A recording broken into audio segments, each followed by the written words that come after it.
제가 지난주에 또 은혜 받은 이야기를 잠깐 하고 말씀 계속 좀 나눴으면 좋겠습니다. 여러분에게 이런 질문을 한번 하고 싶었습니다. 여러분, 성경을 읽으실 때 어떻게 성경을 읽고 계십니까? 성경을 읽고 계십니까? 성경을 읽고 계시지요? 대답을 좀 분명하고 똑똑한 목소리로 성경을 읽고 계시지요?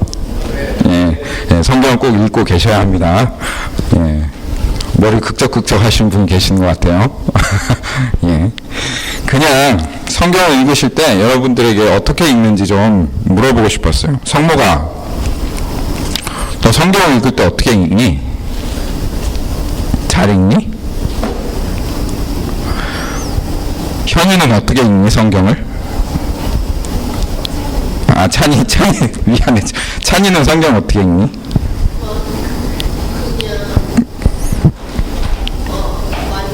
많이 읽어? 한 번에 많이 읽어. 그래. 생각하면서. 좋다. 생각 안 해? 생각을 하면서 읽어야 된다. 알았지? 여러분들도 한번 내가 성경을 어떻게 읽는지 생각해 보셨으면 좋겠습니다. 그냥 눈으로 지나가면서 쓱 읽게 되면 사실 성경은 머리에 남는 게 하나도 없어요. 사실 여러분들이 책을 읽어보시면 아시겠지만 모든 책들은 눈으로 그냥 쓱 읽으면 절대로 머리에 남는 게 없습니다. 여러분 시험 볼 때 교과서 한번 읽어보셨죠? 눈으로 쓱 읽으면 어떻게 됩니까? 그리고 나서 시험 보면 망해요. 그렇죠? 절대로 눈으로 그냥 쓱 읽어서는 머리에 들어오는 게 하나도 없어요. 그래서 줄도 긋고 이렇게 동그라미도 치면서 형광펜으로 그 표시도 하면서 그렇게 성경을 책을 그렇게 읽어야 되죠. 그런데 성경은 더더욱 그래요. 성경은 무엇이냐 하면 성경은 하나님의 말씀인 동시에 성경은 하나님의 인격임. 하나님께서 이 성경을 통해서 하나님의 말씀을 우리에게 전달해 주시고 하나님께서 하나님이 어떠한 분이신가 하나님의 인격을 성경을 통해서 드러내십니다.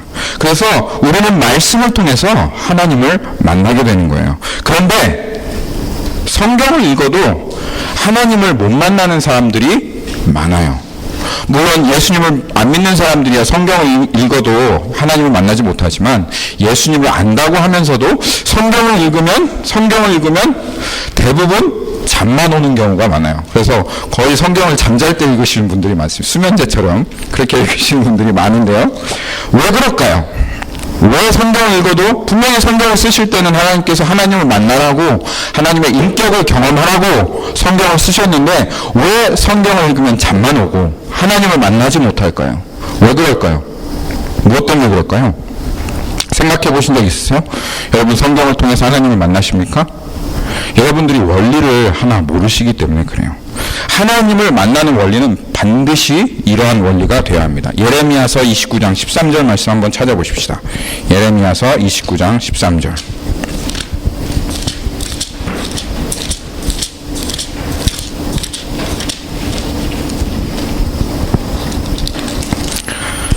거기 한번 보십시오. 예레미야서 29장 13절 구약에 있습니다. 예레미야서는 구약에. 신약을 찾으시면 예레미야서가 절대로 안 나옵니다. 꼭 구약을 꼭 찾으십시오. 찾으셨죠? 거기 한번 제가 읽어보도록 하겠습니다. 너희가 온 마음으로 나를 구하면 나를 찾을 것이요 나를 만나리라. 저는 옛날 버전을 더 좋아합니다. 옛날 성경은 너희가 전심으로 나를 찾고 찾으면 내가 너희에게 만나지리라. 그렇게 옛날 버전 성경에는 그렇게 되어 있어요. 이게 하나님을 만나는 원리입니다. 여러분들이 이 프린시플을 잘 알지 못하면 성경을 몇 번을 읽어도 하나님을 만날 수가 없어요. 여러분이 말씀을 통해서 하나님을 만나기를 너무 사모해서 눈물로 기도하고 하나님 만나주세요. 이 한 말씀을 통해서 하나님 제가 하나님을 경험하기 원합니다. 그리고 그 하나님께서 이 말씀을 통해서 우리를 만나주시면 다시 눈물을 흘리며 하나님 너무 감사합니다. 하나님 찬양합니다. 그렇게 하나님 앞에 그 말씀을 구하며 나아간 적이 언제이십니까? 그런 적이 혹시 있으십니까? 성경은 여러분 비밀입니다. 성경은 비밀이에요. 왜냐하면 하나님께서 오직 전심으로 하나님을 찾는 자들에게만 이 성경 말씀을 통해서 하나님을 드러내시기 때문에, 그래서 하나님께서 이 성경을, 말씀을 비밀이라고 그렇게 말씀하십니다. 성경을 5독을 하고 50독을 하고, 어떤 목사님 해주면 성경 100독 이렇게 쓰여 있기도 하더라고요. 성경을 100독을 해도 하나님을 전심으로 찾지 않으면 성경은 그저 아무짝에도 쓸모없는 그냥 지식일 뿐입니다. 하지만 오늘 예레미야서 말씀처럼 하나님의 성경을, 하나님의 말씀을 전심으로 읽고 하나님을 찾으면 하나님께서 약속하신 대로 분명히 하나님께서 여러분을 만나 주실 겁니다. 약속대로 하나님이 만나 줄 것입니다. 그리고 이렇게 하나님을 온 마음으로 전심으로 찾으며 성경을 읽는 것, 그래서 하나님을 만나지 않고서는 견딜 수 없고 만나기로 결단하고 만나질 때까지 성경을 그렇게 읽는 것을 뭐라고 할까요? 요걸 뭐라고 할까요? 요걸 묵상이라고 합니다. 네. 요걸 묵상이라고 해요. 예. 묵상이라고 하는 것은 요가에서 나오는 다른 종교에서도 묵상이라는 게 있죠. 메디테이션이라고 있죠. 성경에서 말하는 묵상은 그런 게 아닙니다. 성경에서 말하는 묵상, 그래서 시편에서 여호와를 묵상하라, 여호와 율법을 주야로 묵상하는 자들에게 복이 있노라 하시는 그 모든 그 묵상이라고 하는 그 말은 사실은 하나님을 간절하게 말씀을 통해서 찾으며 온 마음으로 하나님을 구해서 하나님을 만나는 것, 이것을 묵상이라고 합니다. 우리는 하나님께서 우리에게 이 성경을 묵상하라고 그러셨지 건성으로 대충 읽으라고 그렇게 하나님 말씀하신 적이 없습니다. 성경 어느 부분을 읽어봐도 하나님의 말씀을 묵상하라, 하나님의 말씀을 전심으로 찾으라, 그렇게 하나님께서 우리들에게 명령하고 있습니다. 여러분, 우리들이 하나님을 깊이 찾아야 되겠습니다. 하나님을 묵상해야 되겠습니다. 그의 말씀을 건성으로 읽으면 안 되겠습니다. 그리고 우리가 하나님께서 우리를 만나 주실 때까지 그 한 말씀 위에 우리의 마음을 집중하고 신경을 집중하고 하나님께 구해야 하겠습니다. 그러면 하나님께서 반드시 여러분 안에 진리를 드러내실 겁니다. 하나님께서 우리에게 성령을 보내주셨는데 그 성령의 닉네임이 뭔지 아세요? 성경의 닉네임? 성령은 진리의 영입니다. 진리의 영. 그렇죠? 성령은 진리의 영이시기 때문에 우리가 성경을 읽고 하나님을 구하고 찾으면 누가 가르쳐 줄 필요 없이 우리의 마음속에 진리의 영 되신 그 성령님께서 우리에게 진리를 드러내십니다. 여러분, 이번 주부터 꼭 그러한 마음으로 한번 성경을 묵상해 보시기를 바랍니다.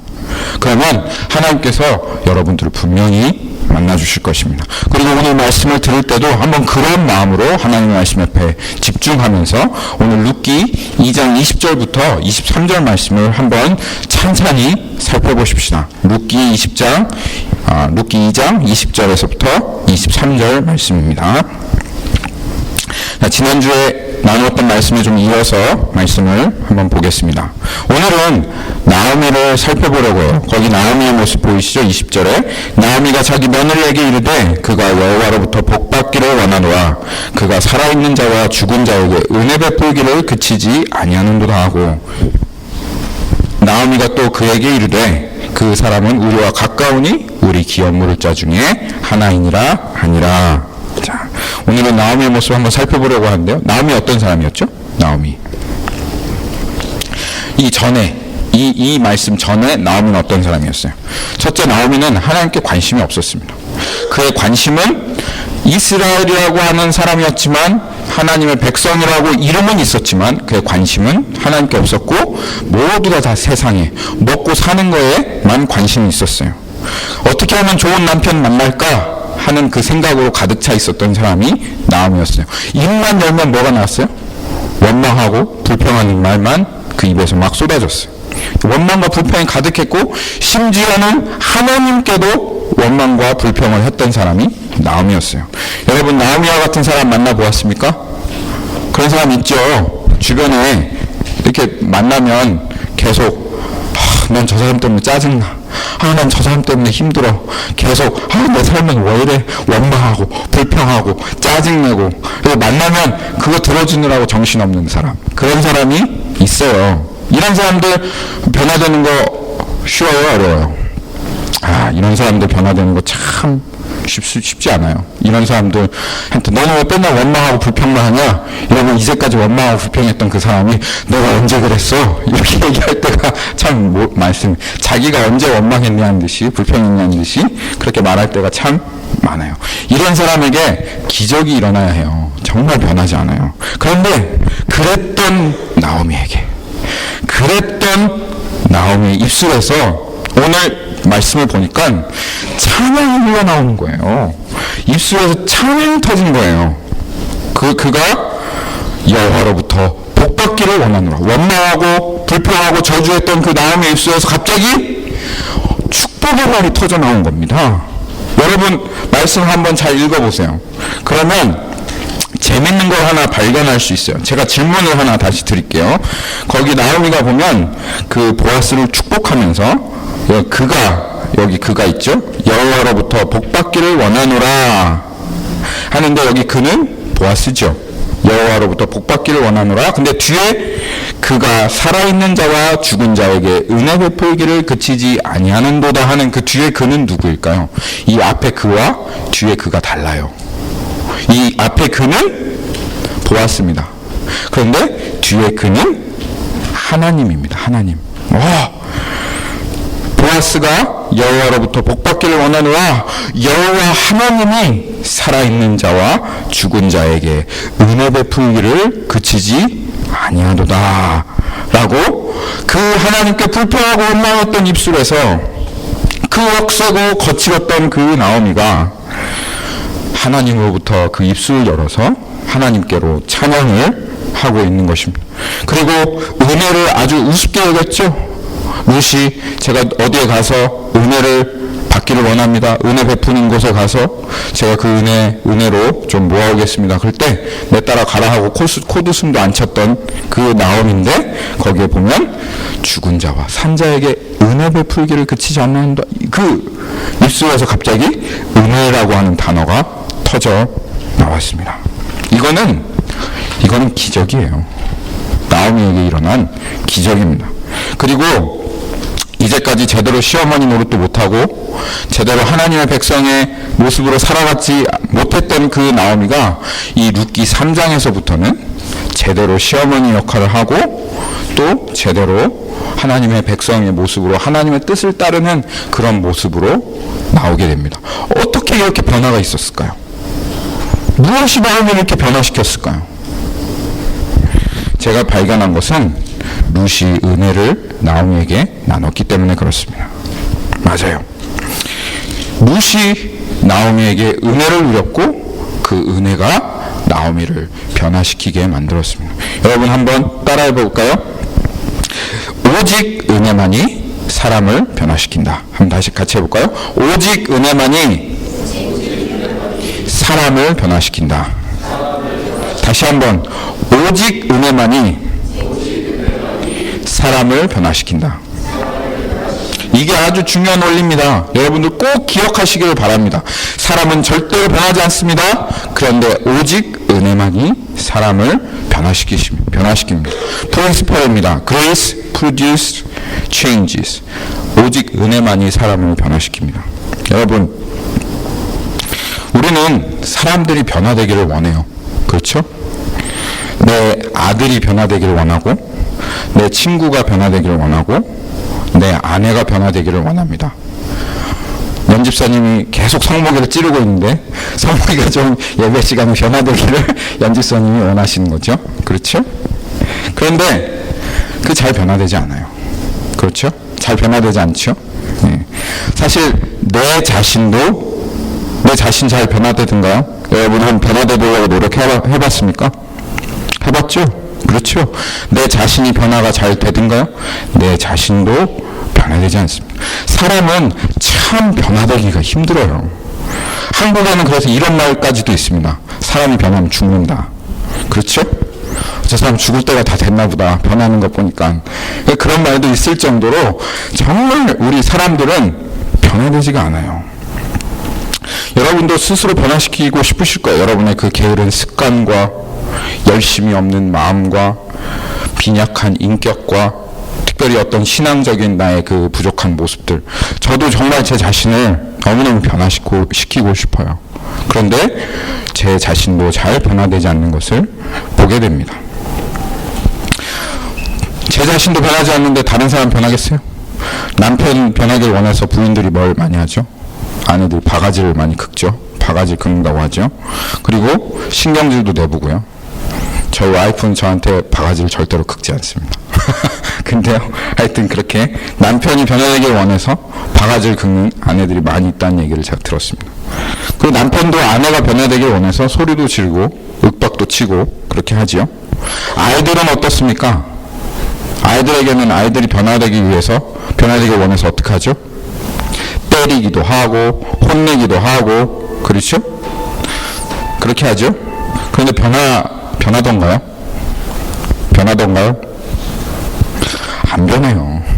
절대 안 변해. 때리고 소리 지르고 윽박 지르고 별 짓을 다 해도 사람은 안 변해요. 그런데 오늘 말씀을 통해서 하나님께서 우리에게 말씀하시는 것이 있습니다. 오늘 나오미가 변했던 것처럼 사람은 그런 것으로 변화되지 않고 오직 은혜로 변화된다는 것입니다. 그래서 우리에게는 하나님께서 하늘에서 내려주시는 은혜가 절대로 필요한 것입니다. 여러분의 친구가 아들이, 남편이, 남자친구, 여자친구가 변화되기를 원한다면 여러분 그 사람을 가르치고 소리 지르고 그렇게 하지 마시고 여러분이 정말 해야 할 것은, 우리가 정말 해야 할 것은 그들에게 은혜를 나누는 것입니다. 은혜를 나누는 엄마가 되어야 되고 은혜를 나누는 아빠가 되어야 되며 은혜를 나누는 자식이 되어야 되고 은혜를 나누는 남자친구가 되고 은혜를 나누는 여자친구가 되어야 합니다. 은혜를 나눠야지 그 사람이 그 은혜로 말미암아 정말로 변화되게 되는 것입니다. 이것이 성경의 명령이에요. 성경의 곳곳에서 하나님께서 이 은혜에 대한 명령을 우리에게 주셨습니다. 한번 말씀을 찾아볼까요? 골로새서 4장 6절입니다. 골로새서 4장 6절. 골로새서는 빌립보서 뒤에 있습니다. 골로새서도 신약에 있습니다. 신약. 골로새서 4장 6절 말씀 한번 보시죠.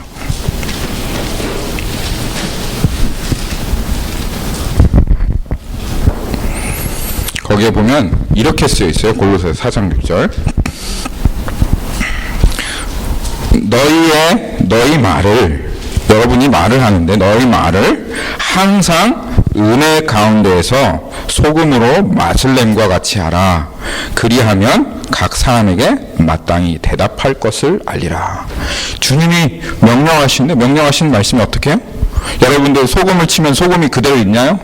음식에? 소금을 치면 소금이 싹 녹아듭니다. 그래서 싹 녹아들어서 그 소금의 맛을 음식 가운데 내게 합니다. 그런데 여러분들 말을 할 때 그렇게 맛있게 은혜로 소금을 쳐서 그래서 그 은혜가 여러분의 말 속에 싹 스며들게 하라고 지금 하나님께서 여러분들에게 명령하고 계신 겁니다.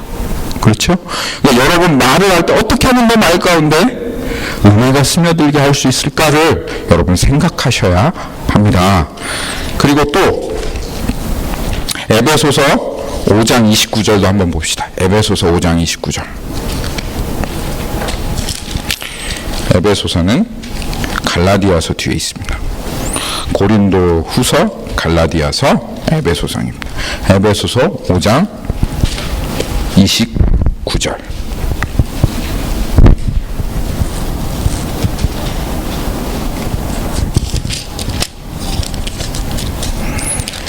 아니네요. 4장 29절이네요. 죄송합니다. 그 앞장 한 장 가봅시다. 앞장으로.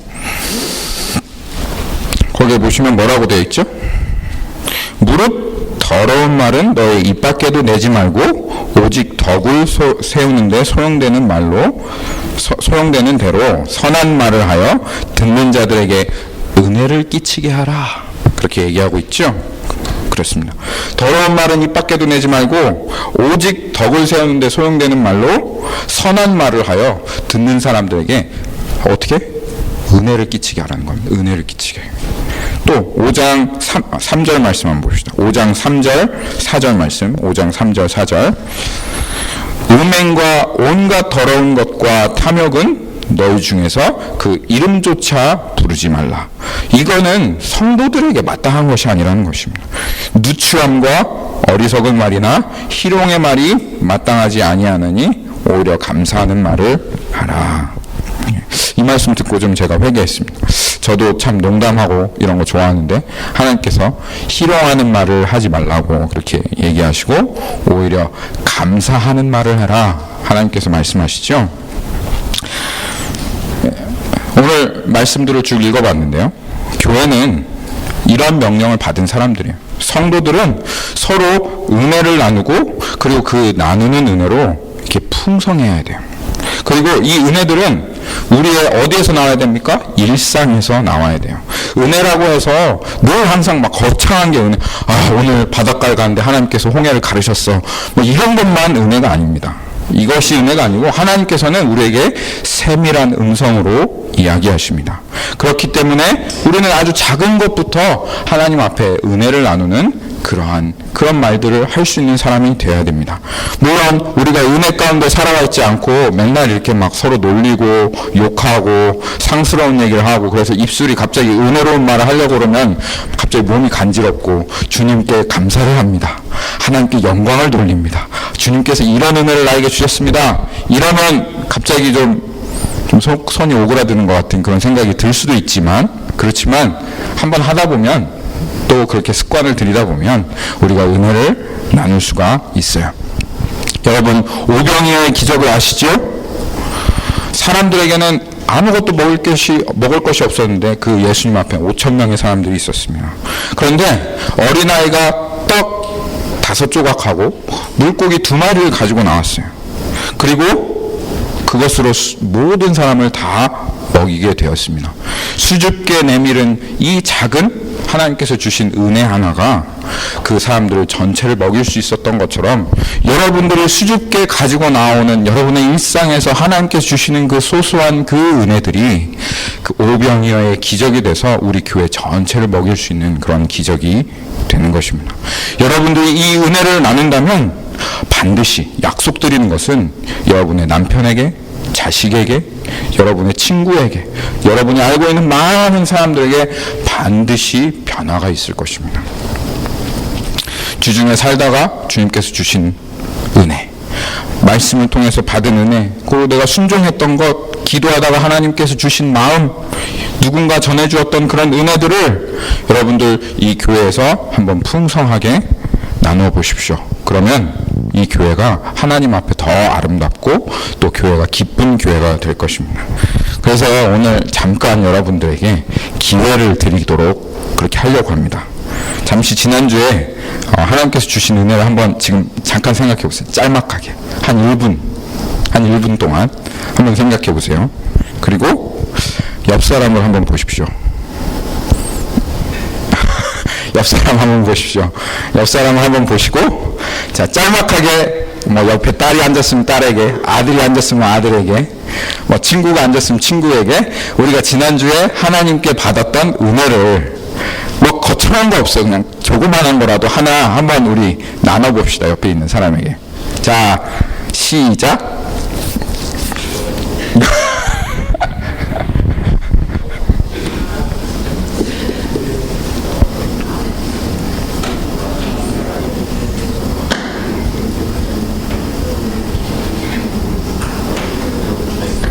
강효가 뒤에 가서 저기 지수정이랑 나눠. 혼자 뚝 떨어져 있지 말고.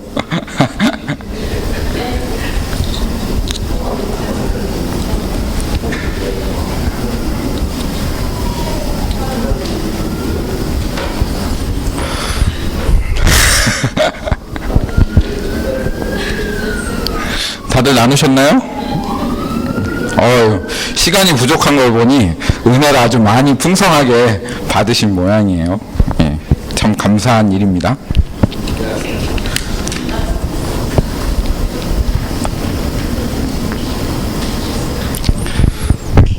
다들 나누셨죠? 예, 다들 나누셨습니다.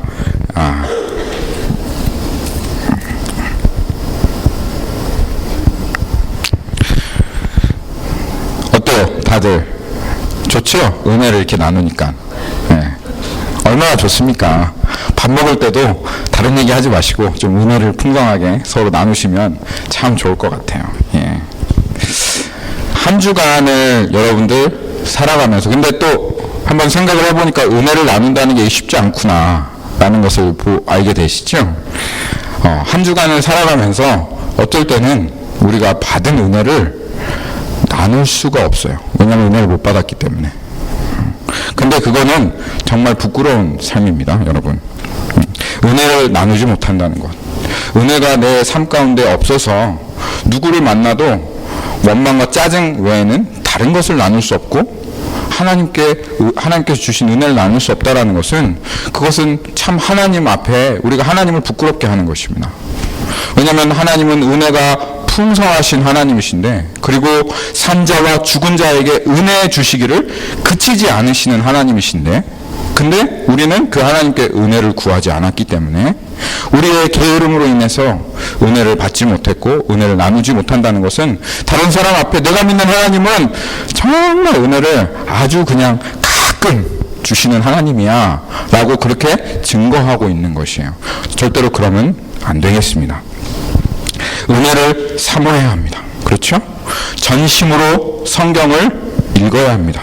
그리고 하나님께서 얼마나 풍성하신지를 우리가 다른 사람에게 증거할 수 있는 사람이 되어야 되겠습니다. 그래서 우리의 삶이 메마르지 않고 하나님 앞에 얼마나 풍성한가를 우리가 나눌 수 있는 그런 사람이 되기를 원합니다. 우리의 삶에 하나님께서 주시는 은혜로 풍성하여서 그 은혜를 나눌 수 있는 그런 삶이 되기를 예수님의 이름으로 축원합니다. 그래서 여러분 가정 안에도 은혜가 풍성하고, 교회 안에도 은혜가 풍성해서 여러분 가정에 들어오는 사람, 여러분 이 교회에 들어오는 사람, 나아가는 그 사람, 어떤 사람도 조금 더 은혜에서 소외되지 아니하고 그 은혜로 말미암아 변화되는 가정, 또 변화되는 우리의 삶이 되어지기를 예수님의 이름으로 축원합니다. 아멘. 아멘. 아멘. 자, 그게 첫 번째 하나님께서 우리에게 주시는 은혜고 말씀이고요. 오늘 두 번째 말씀 다시 룻기로 한번 돌아가 보겠습니다. 두 번째, 룻기 이제 두 번째 가면요,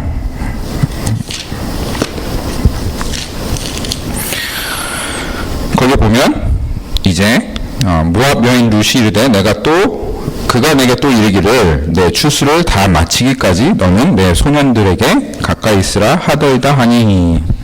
이 두 번째 말씀 보면서 이런 마음이 들었어요.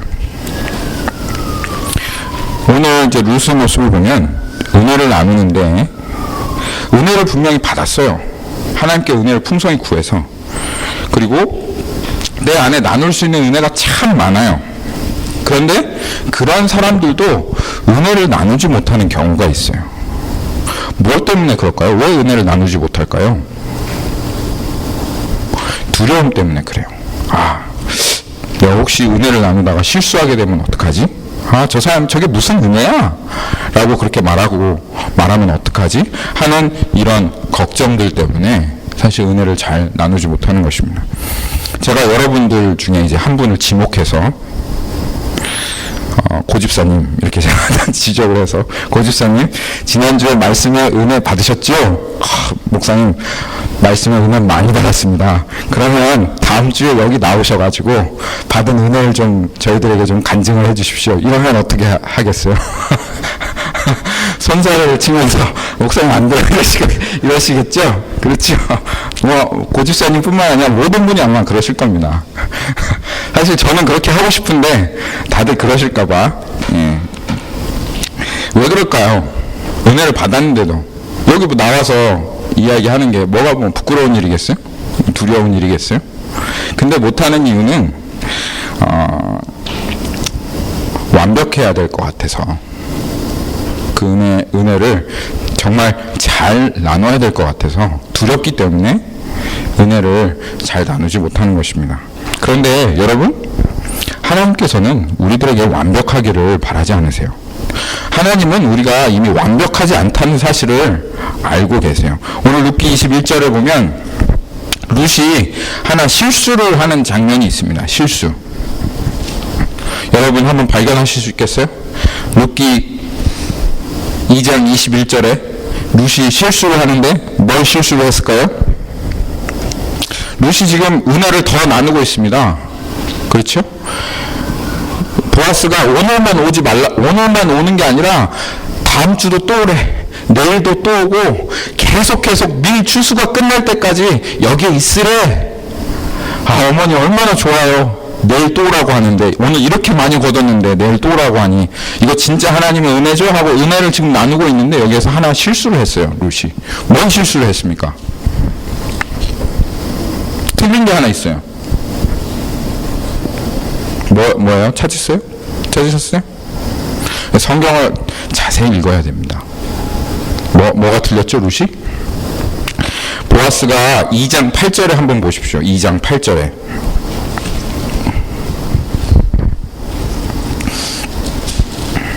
보아스가 룻에 이르되 내 딸아 들으라 이삭을 주우러 다른 밭에 가지 말며 여기서 떠나지 말고 나의 소녀들과 함께 있으라 그랬죠.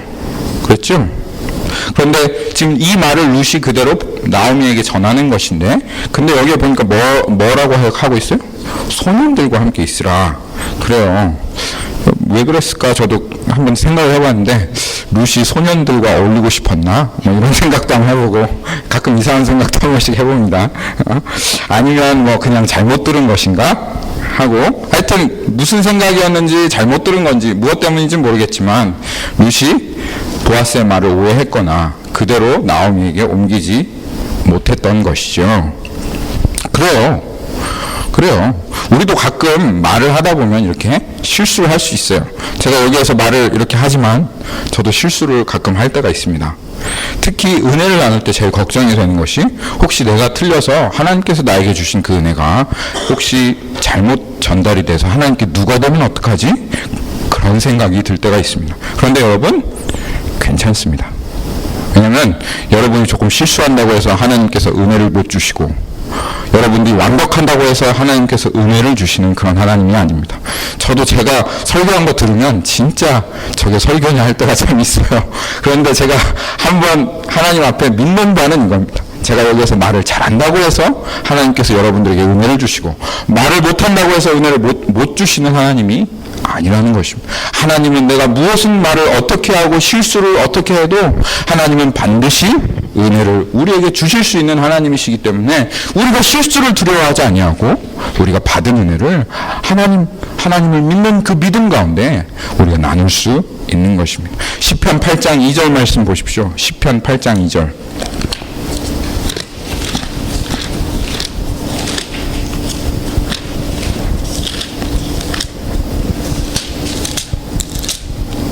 시편 8장 2절 말씀을 보면 하나님께서 이렇게 말씀하고 계십니다.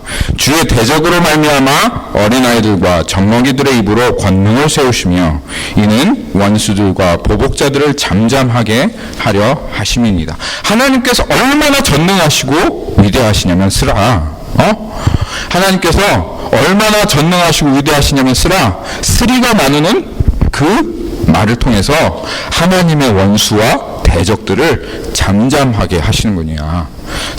내가 생각하기에 내가 무엇을 할 수 있을까? 내 말이 정말 하나님 다른 사람들에게 은혜를 끼칠 수 있을까? 생각하지만 여기 말씀 한번 봐봐. 어린아이와 심지어는 젖먹이의 입술을 통해서. 젖먹이는 어떤 사람들이 젖먹이가 할 수 있는 말이 뭐겠어? 결국 응애 아니겠어요? 응애? 근데 응애했는데 야, 저게 하나님께서 하신 말씀인가 보다 하고 보수자들이 잠잠해진다는 것입니다. 하나님은 아무 말을 할 수 없는 그 어린아이의 입술을 통해서도 하나님의 권능을 드러내실 수 있는 그 응애 한마디로서 권능을 드러내실 수 있는 하나님이시니 우리가 은혜를 나눌 마음을 가지고 비록 부족하고 실수하더라도 그 하나님의 은혜를 전달하려고 우리의 그 마음으로 하나님의 앞에 나아간다면 그러면 하나님께서 그 마음을 보시고 얼마나 더 큰 은혜를 우리의 말씀을 듣는 사람들에게 전달하시겠습니까? 반드시 하나님께서 그렇게 하십니다. 그러니까 두려워하지 마시고 여러분이 받은 은혜를 나누십시오. 은혜를 나누면 이게 정말 하나님께서 주신 은혜인지 아닌지가 금방 드러납니다. 그리고 그 가운데 틀린 것도 드러나요. 근데 은혜를 나누지 않으면 내가 이게 정말 하나님 주신 건지 아닌지도 모르고 틀린 게 있어도 그냥 틀린 대로 알고 넘어가는 거예요. 오늘 룻처럼. 룻도 한마디로면 그러면 소년들이랑 함께 같이 있을 뻔했잖아요. 소녀들이랑 같이 있어야 되는데, 그렇죠? 그랬더니 그 나오미가 뭐라고 하죠? 이제는 하나님께서 나오미의 입술을 통해서 룻을 가르쳐 주시고 고쳐 주십니다. 거기 보시죠. 나오미의 입술.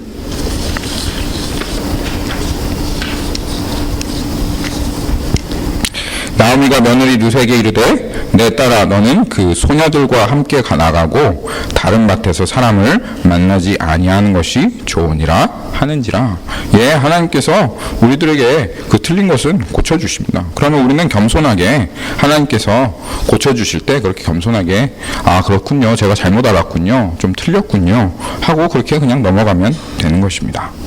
여러분 두려워하지 마십시오. 하나님께서 은혜 나누는 여러분과 함께 하십니다. 솔직하게 정직하게 나누시고 그리고 하나님께서 더욱 풍성히 부어주시는 그 은혜를 경험하십시오. 마지막 세 번째입니다. 23절에 이에 룻이 보아스의 소녀들에게 가까이 있어서 보리추수와 밀추수를 마치기까지 이삭을 주우며 그 시어머니와 함께 거주하니라. 말씀을 보니 보리추수와 밀추수가 마칠 때까지 기다렸다고 합니다. 보리추수와 밀추수가 맞춰질 때까지가 언제냐고 얼마인 줄 혹시 아세요? 약 7주입니다. 7주. 7주. 그러니까 한 달이 약간 못 되는, 두 달이 약간 못 되는 그런 시간이죠. 한 달 반 정도 되는 시간입니다. 그러니까 7주 동안 계속 이삭 죽기를 했다는 거예요. 아니, 한번 생각을 해보세요. 보아스가 기업 누릴자인 걸 알았잖아요. 아, 보아스가 우리의 기업 누릴자구나. 그리고 나오미와 룻은 야 하나님께서 우리를 축복하셔서 우연히 보아스의 밭에 들어가게 하셨구나 라는 걸 깨달았어요. 그럼 어떻게 해야 될까요? 우리는 이런 깨달음이 바로 오자마자 그럼 막 정신없이 달려가야 될 거 아닙니까? 보아스 집 문을 막 두드리며 당신이 우리의 기업 누릴자라고 빨리 우리의 기업을 물어주라고 막 달려가야 할 텐데, 근데 오늘 말씀 보니까 그 7주 동안 그냥 끊임없이 이삭을 주었습니다. 나오미와 룻은 보리추수와 밀추수가 마칠 때까지 기다렸다고 그렇게 나와 있습니다. 무엇을 기다린 걸까요, 이 사람들이? 이 사람들은 하나님의 계획이 이루어질 때를 기다린 것입니다. 우리들의 시간에 모든 것이 다 이루어지기를 바랍니다. 마음이 조급하고 성급해서 우리가 은혜를 나누면 이 사람이 그냥 확 변하고 우리 남편이 변하고 애들이 막 확 변하기를 바랍니다. 그렇지만 절대로 하나님의 계획과 하나님의 일은 우리의 때에 이루어지는 법이 없습니다. 반드시 하나님의 때에 하나님의 계획은 이루어지게 되어 있습니다. 그래서 그것 때문에 왜 하나님은 내 기도에 응답 안 해주시냐고 짜증내고 화를 내고 기도는 응답이 되어지지 않는다 그렇게 얘기하시는 분도 있지만 여러분 낙심하지 마십시오. 반드시 하나님의 때가 되면 여러분들이 기도했던 그 모든 기도들이 응답되고 여러분이 애쓰고 은혜를 나누었던 그 수고가 반드시 응답되어질 때가 있습니다. 갈라디아서 6장 9절 10절 말씀 한번 보십시다. 갈라디아서. 저에게 얼마나 큰 은혜가 되는 말씀인지 모르겠습니다. 갈라디아서 6장 9절 10절 모든 사역자들에게 큰 은혜가 되는 말씀입니다. 여러분 남편도 안 변하고 아내도 안 변하고 나도 안 변하지만 사실 교회도 참 안 변합니다. 교회도 안 변하고 교회 안에 있는 사람들도 참 안 변해요. 사역을 하는 사역자들의 고민이 그것입니다. 그런데 하나님께서 우리들에게 말씀하시는 것은 갈라디아서 6장 9절 10절 꼭 기억하십시오. 사역하시는 분들, 아이들을 양육하시는 분들, 그리고 정말 목장에서 수고하시는 분들, 이 사람들 여러분 이 말씀 꼭 기억하십시오. 우리가 선을 행하되 낙심하지 말지니 포기하지 아니하면 때가 이름에 거두리라. 그러므로 우리는 기회 있는 대로 모든 일에 이에게 착한 일을 하되 더욱 믿음의 가정들에게 할지니라. 때가 있습니다. 하나님의 때. 그리고 그때는 여러분 반드시 옵니다. 여러분의 남편이 변할 때가 있고, 아내가 변할 때가 있고, 아들이 변할 때가 있으며, 우리 교회가 변할 때가 있고, 친구들이, 사람들이 반드시 변할 때가 있습니다. 낙심하지 말고 선을 행하기를 그치지 마십시오. 포기하지 않으시면 반드시 거두시게 되실 것입니다. 한 가지 비밀한 것만 이야기하고 오늘 말씀을 마치도록 하겠습니다. 제가 이 말씀을 오늘 룻기 2장 23절 말씀을 읽으면서 야, 하나님은 참 대단하시다. 하나님은 참 멋있는 분인 것 같다 하는 생각을 했습니다. 보리 추수가 시작해서 밀 추수가 끝날 때까지 기다린다고 했죠? 몇 주라고 했습니까? 7주라고 했습니다. 그런데 이 7주가 끝나는 날을 여러분 뭐라고 하시는 줄 아십니까? 이 7주가 끝나는 날? 보리 추수가 시작해서 밀 추수 끝날 때까지 7주인데 이 7주가 끝나는 날을 뭐라고 하시는 줄? 딱 7주 그 마지막 날에 이게 끝나면서 이스라엘에서는 와 하면서 파티를 합니다. 이거를 77절이라고 합니다. 77절이라는 거는 7주가 7번 지나고 그 다음날 77절 그런 뜻입니다. 그리고 이 날을 오순절이라고 합니다. 순이라고 하는 것은 열이라고 하거든요. 10이라고 하거든요. 그러니까는 77에 49면 50일이죠. 그래서 10일이 5번 지났다 해서 오순절이라고도 하고 맥추절이라고 합니다. 맥추를 다 거뒀다 하여서 맥추절이라고 합니다. 그런데 이 사람들이 룻과 나오미가 언제까지 기다렸다고요? 바로 이 77절, 오순절 또는 맥추절이 끝나는 그날까지 기다렸다고 합니다. 예수님께서 승천하시기 전에 제자들에게 기도하며 기다리라고 하셨습니다. 바로 나가서 막 복음을 전해라, 나를 증거해라 말씀하시지 않고 기다리라고 하셨어요. 무엇을? 성령을 기다리라고 하셨어요. 근데 그 성령이 임한 날이 언제죠? 펜트코스트라고 하죠. 오순절입니다. 오순절날에 하나님께서 우리에게 깨달음을 주시는 오순절날까지, 성령이 임하신 그 오순절날까지 기다리라고 하셨습니다.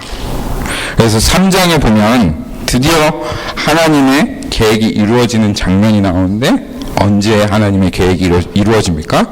밀 추수가 끝나고 오순절이 임하여 하나님의 때가 되니 그때 하나님의 일이 이루어지시는 거예요. 깜짝 놀랐어요. 이러한 비밀을 하나님께서 이 성경을 통해서 우리에게 말씀하십니다. 여러분 기다리십시오. 하나님의 때가 반드시 있습니다. 쉬지 말고 낙심하지 마십시오. 우리 교회가 계속 은혜를 구하고 이삭을 주우며 은혜를 받읍시다. 하나님의 때가 되면 반드시 그 예수님께서 기다리라고 말씀하신 성령이 우리에게 임하고 눈물로 씨를 뿌린 여러분들이 기쁨으로 단을 거두는 그날이 반드시 오게 될 것입니다. 그날이 속히 이루어지기를 예수님의 이름으로 축원합니다.